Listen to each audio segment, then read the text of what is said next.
Good morning, Dr. Good morning. Ullas Karanth. I'd like to ask you if you could tell us a bit about your life and how you got involved with conservation and with tigers.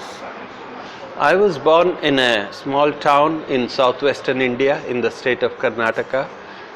It was a rich landscape with a lot of forests, a lot of wildlife which was being hunted down very badly. This was in the early 50s when I was growing up. But I always had a fascination for tigers because the local culture had tiger in many forms in it, and my father had some interest in nature, so he read me Jim Corbett's hunting books. He was a famous British hunter of man-eating tigers, and I got very interested in tigers because of that reason. Then later on, when I was an engineering student at the age of 17, I read an article by the great biologist Dr. George Scheller, who had done the first scientific study of tigers, and at that time I made up my mind that I will at some point give up engineering, move away and become a tiger biologist. That became my dream. It took me 20 more years to realize it, but it happened. Yes. And then you got involved with that, you did research, you have been doing research for decades on tigers. Could you tell us a bit about the status of the tiger now in India? How is the situation in the part of India that you work and in other parts of India as well, in the center, in the northeast? Looking back in the 1960s, 1964, 65, it looked like the tiger will go extinct. They were being hunted, their prey were being killed, the habitat was being cleared for farming and for logging, so tigers were really on their way out. Then in 1974, Prime Minister Indira Gandhi, she started listening to conservationists, she brought very strong laws, and the Indian Forestry Department did a very good job of implementing the laws. So from 1974 the tiger population started coming back, and over time it has gradually recovered with some setbacks and some recovery.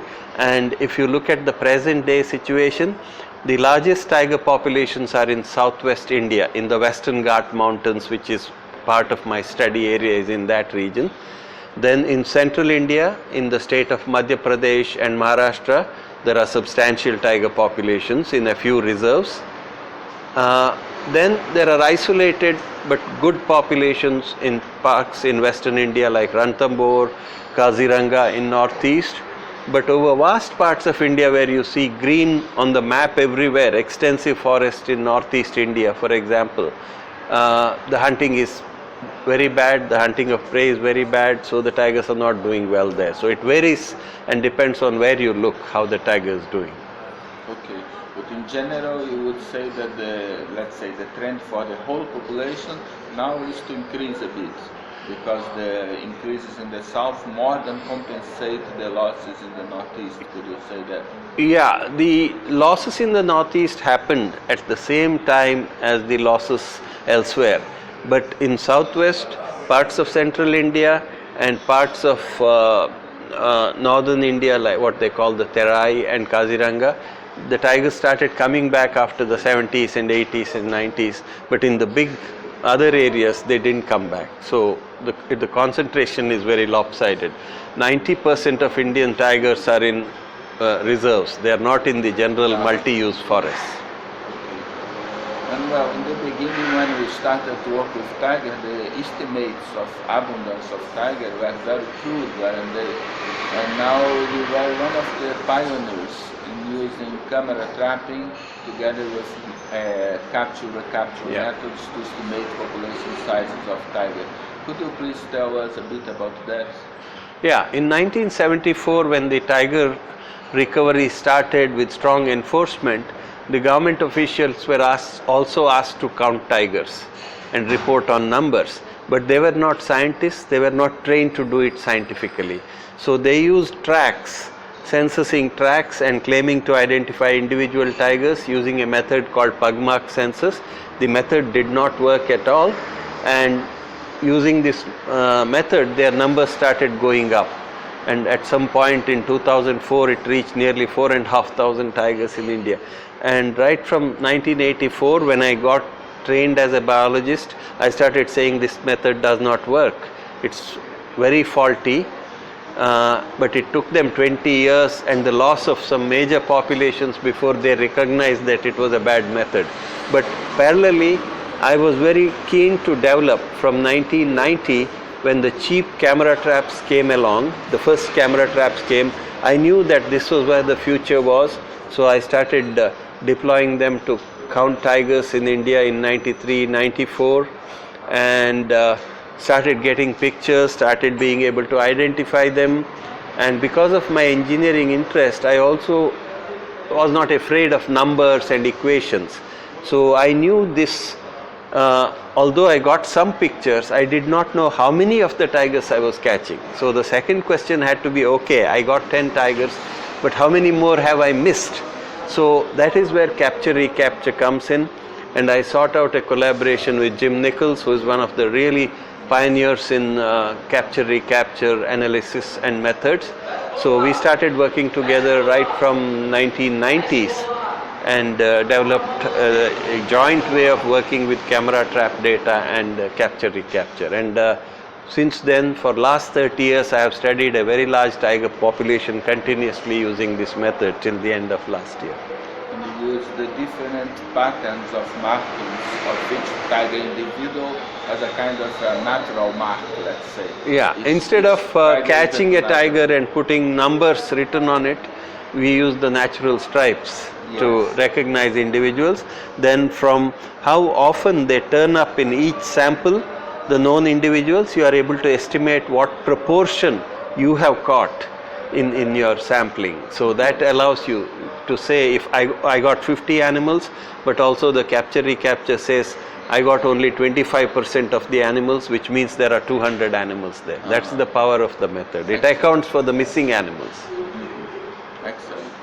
Another thing that I would like to ask you is about the attitude of population of India to conservation, how the people in India see conservation of large animals, because of course this is a very important factor to be considered. Yeah, one of the unique things about India is there is a deep, there's a very old religion, the Hindu religion, so it accepts that the nature was not created only for man. Man is one of the part of the wider nature.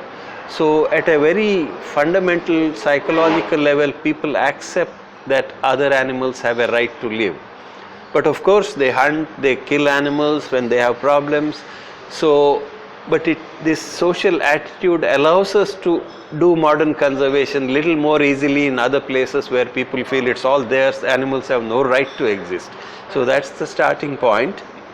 But there was a lot of hunting, both for protein, desperately needed for eating, as well as commercial in India, clearance of forest.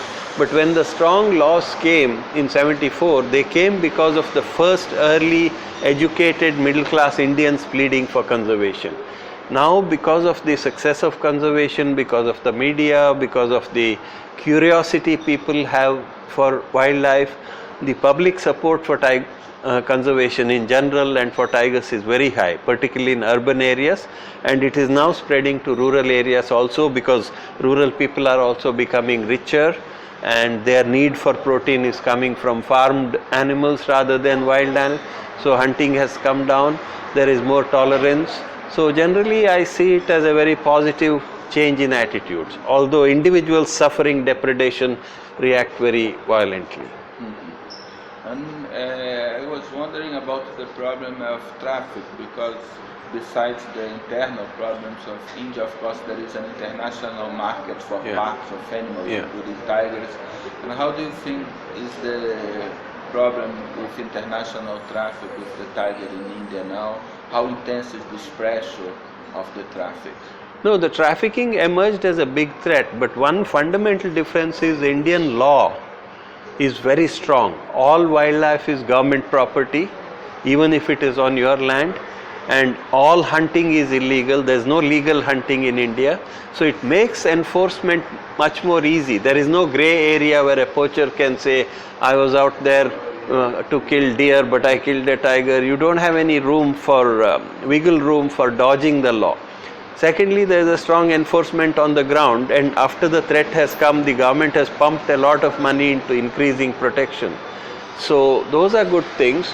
In the early 90s, when the bone trade and demand increased, there was a bit of a setback, but since then the government has made strong moves, and I don't think the tiger poaching, direct tiger poaching, is as big a threat as it was about 20 years ago or 25 years ago. It has come down. But hunting of prey animals, which is a big pressure, still continues to be widespread over all these empty forests where we should have tigers, but we don't have tigers. If we recover those areas, we now have about 3 to 3,500 tigers in India. We can easily have 10,000 or more if we can do a better job of policing those areas. Excellent. It's very, very nice to have good news like that sometimes in conservation. Yeah, and the good news is being repeated in Asia. I think Russia, the situation has improved, and in Thailand, definitely outside of India, good effort is being made in very large forest block called Western Forest Complex. Nepal is doing a better job of protecting its tigers. Even Bangladesh has got chunk where they are doing a good job of protection. So I think slowly and steadily, in some places at least, tigers are either holding the fort or in some places increasing. And well, just to end, I'd like to ask you, of course, in your talk you stressed a lot the part of science in conservation, and I myself I think that science is fundamental to good conservation. But I'd like you to talk a bit about the relative roles of science and passion for nature in conservation. I think both are absolutely essential, because you start to conserve because you value something, and that passion comes from that. It may come from an economic reasoning, or it may come from an aesthetic reasoning. This is a beautiful animal, I want to watch it. Or it may come from religion or spiritual quest. But I think passion is essential as a kind of a base on which, it's like the ground on which you build the house of conservation. But without the brick, the mortar, the structure, the calculations, the house can't be built, and all that is done by conservation. Although there is some traditional knowledge which can be brought in, but a lot of it has to do with properly exploring, whether it is space exploration, agriculture, medical, or wildlife.